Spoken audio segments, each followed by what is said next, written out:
Now, returning to our top story, where we are discussing Buddhist heritage in Indian culture, and that's in focus tonight. Here it is on your screens, Buddhist heritage in Indian culture, in light of the Prime Minister's inaugural address at the Global Buddhist Summit. And to talk us through this and give us an understanding of the subject, we have with us two eminent guests. In the studio with me, Professor Karamtej Singh Sarao is a former HOD and Professor of the Department of Buddhist Studies at Delhi University. Thank you very much, sir. And Professor Bimalendra Kumar is former HOD and Professor of the Department of Buddhist Studies, Banaras Hindu University. So, Professor Sarao, let me start with you. What would you say? I mean, India is the birthplace of Buddhism, isn't it? And but it's a sense that we are sort of re-emerging as the place where Buddhists want to be. It's like the Buddhist Holy Land has been rediscovered in a sense. In this, is this something that the Buddhist Global Summit is looking at? Well, China in the last few years has been playing a kind of very dirty game. Buddhism is being used as a kind of business, as China does with other things, and promoting a kind of impression about Buddhism as if Buddhism, real Buddhism is in China, come to China, so on and so forth. Now, Buddhism, as Mr. Modi said today in the morning, Buddhism is a religion of peace, coexistence. We believe in sharing of the resources. So one basic idea of today's conference, in which Mr. Modi gave a keynote speech, is to create the right sort of impression about Buddhism. Obviously, because Buddhism originated in India, so it is in a way our dharma duty to create the right impression about Buddhism. Professor Kumar, Prime Minister said that inspired by the teachings of Lord Buddha, India is taking new initiatives for global welfare. How does this resonate with the Buddhist majority countries? Okay, thank you. Prime Minister Modi has taken Buddhism as a soft India policy. And we are quite aware that last year Prime Minister Modi visited Lumbini on the occasion of Buddha Jayanti or Buddha Purnima, and he established a center, India International Center of Cultural Heritage at Lumbini, and then on the Indian Cultural Center of Indian Cultural Heritage, Prime Minister Modi said that the relation between India and Nepal, it shows that how humanism are deepening our cultural relations also. So the soft India policy, the Buddhism has become one of the most prominent figure to develop relations between our Asian nations, and India is also promoting peace and humanity with all our Southeast Asian countries. So from last year we are having that how International Buddhist Confederation is trying to bring humanism to our Asian countries, how the cultural relations with other countries can be developed. So it is the soft India policy which has emerged, and recently, so it's clearly one of India's strengths as a soft power within India. It's part of India's culture, clearly. But Professor Sarao, the rise of Asia, and we see that a lot of the countries in Asia are Buddhist countries by majority, in fact. Right. So, do you see Buddhism acting as a glue or a binding force between several countries in Asia? And you did mention China, yes. But China too, without communism, is Buddhist in character. I think China basically is the only country which is the bad boy of Asia, definitely, if not the bad boy of the world. They are using the name of the Buddha as literally as a business in a very dirty manner. And India under Mr. Modi has definitely taken the lead in trying to drive the point home that it is not Yuddha but the Buddha that we want to promote, and that is what real Buddhism is.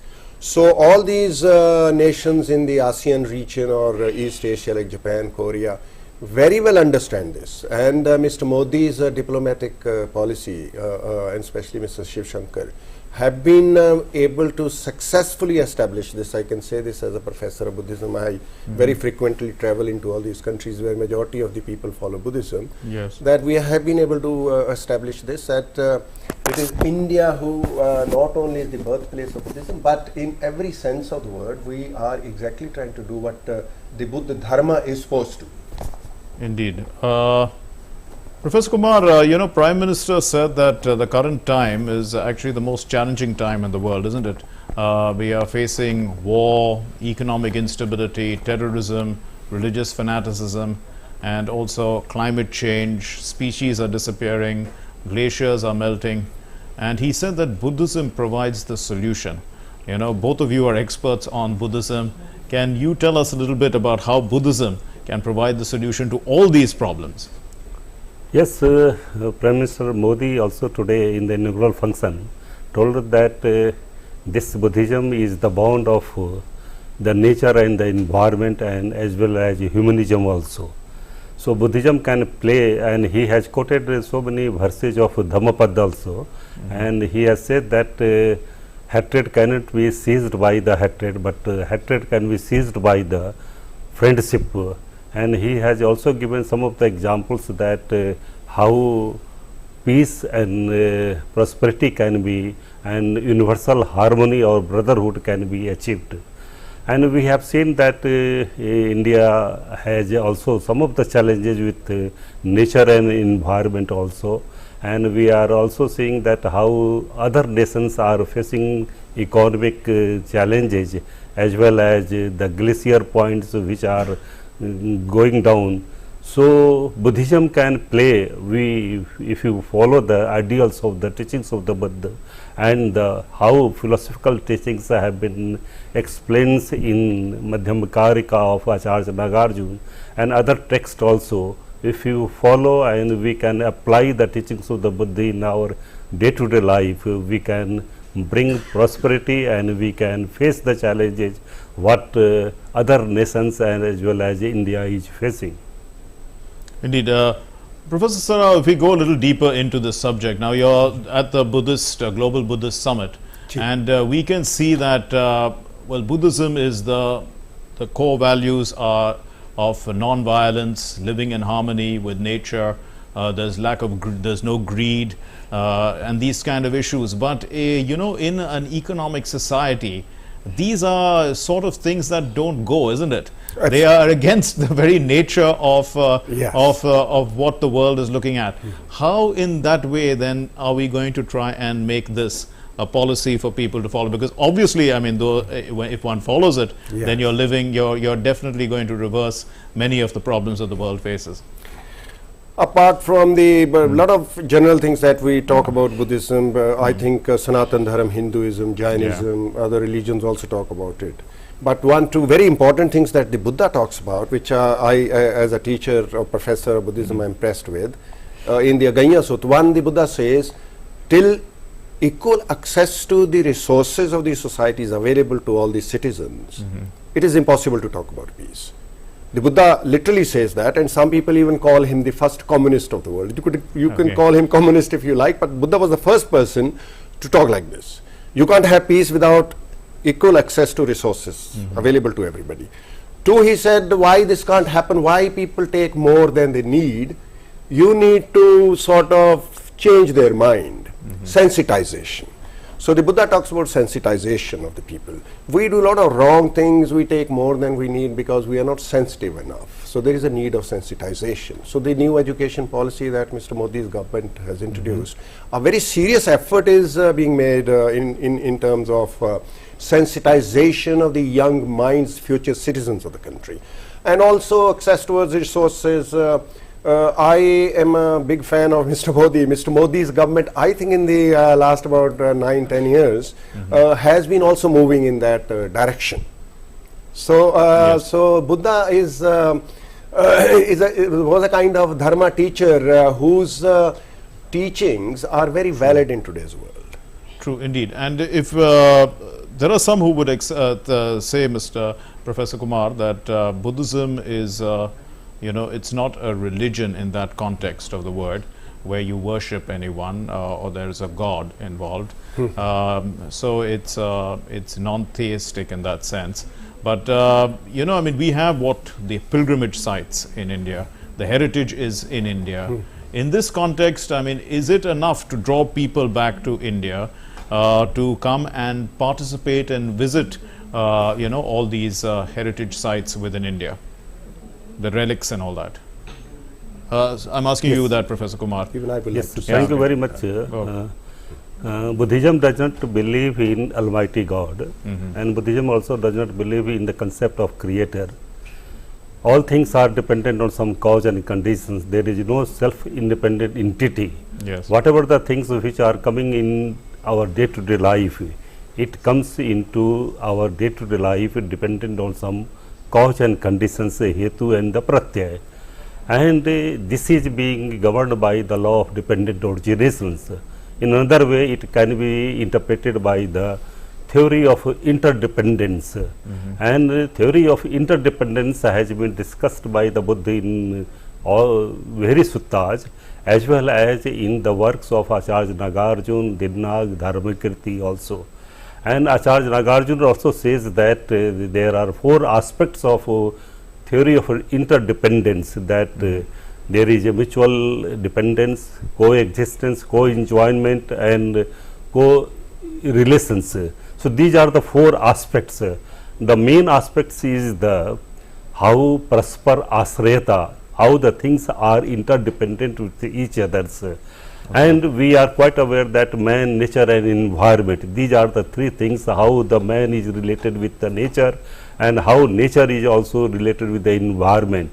So everything is governed by the theory of interdependence, and all the humanism is dependent on law of dependent originations.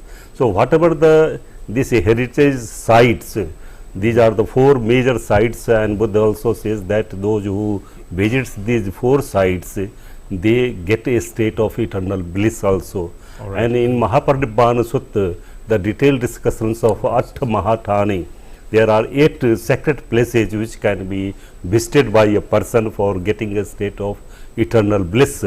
And now Government of India is also taking interest, and Buddhist circuit and the special trains are being also governed and to attract the persons also.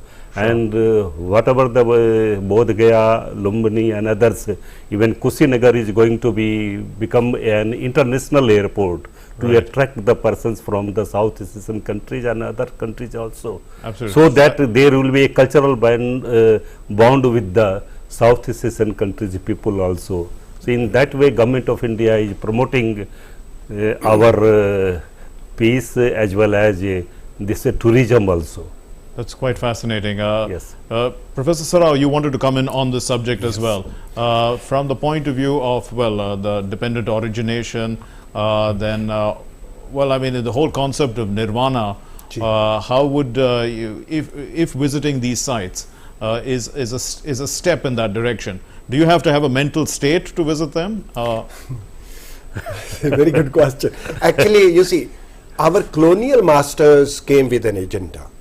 And they put labels of all kinds of labels on our culture and religion. Sanatan Dharma was divided into Buddhism, Hinduism, Jainism, so on and so forth. Prior to their arrival, we never thought of that. You see, this was a kind of Abrahamic understanding of religions where the other is important. Our Sanatan Dharma is very inclusive. Buddha never talked about being separate. He himself talks about Sanatan Dharma. So, Buddha Dharma or Sanatan Dharma is very inclusive, is much more than religion. That's very important. Other very strange impression that is generally created is that the Buddha is, Gnostic faith. It doesn't believe in God. No, it's not that. You see, there is a very high level of Vedantic discussion on Atman and Brahman. It is Brahman. It is not so easy to explain Brahman. Vedanta is very profound. The Buddha also had his views. The difference between the Buddha's view and Vedanta was that, you see, the kind of Brahman that Vedanta understood ultimately, Buddha believed that everything is subject to karma as long as it is within samsara. So therefore, even the so-called God is subject to the retribution of karma. But Buddha always believed in heavens and hells and gods and goddesses. So it's all kind of different sort of things. The general impression is very wrong. Sure. So, Professor Kumar, then if we look at the themes that are being discussed at the summit, it is on Dhamma and peace, environmental crisis, preservation of Nalanda Buddhist traditions, living heritage, Buddhist relics. I mean, these are what my notes suggest. So, in this context, I mean, how important is this summit in re-establishing, in a sense, the Buddhist traditions in our country? Buddhism is a psycho-ethical thought and practice which takes a being from the state of suffering to the state of eternal bliss. And in between this pariyatti and patipatti, Buddha prescribed a path which is called as middle path.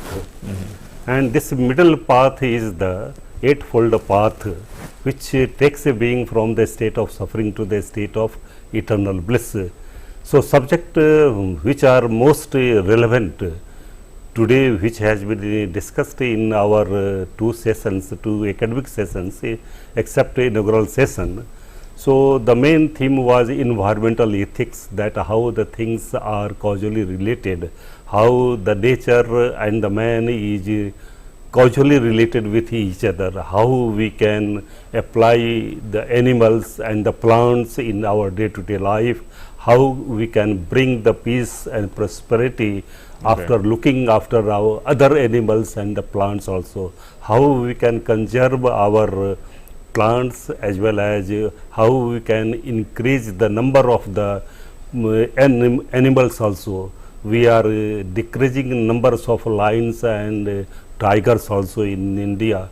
There was a time that when the human population was less than the animals. So now we have to take care of that, how the plants and the nature, how the ecosystem or how the deep ecology, which has been discussed by the Buddha in our suttas, how we can bring the teachings in our day-to-day life, how we can apply the ideals of the teachings of the Buddha related with Four Noble Truth, law of dependent origination or eightfold path in our day-to-day life, and how we can bring how this in the active Buddhism. Active Buddhism means that how we can be very much active with diligence, how we can apply the teachings of the Buddha in our day-to-day life to bring the peace and prosperity and universal. I'm afraid that's all the time we have for, so I'll have to end this discussion there. It's been a fascinating discussion talking to both of you, enlightened people. Professor Karam Tej Singh Sarao and Professor Bimalendra Kumar, both Buddhist professors. Thank you very much for being with us. Thank you very much. Thank you very much. Sir. Thank you. Moving on to our next story then, the states of Assam and Arunachal Pradesh have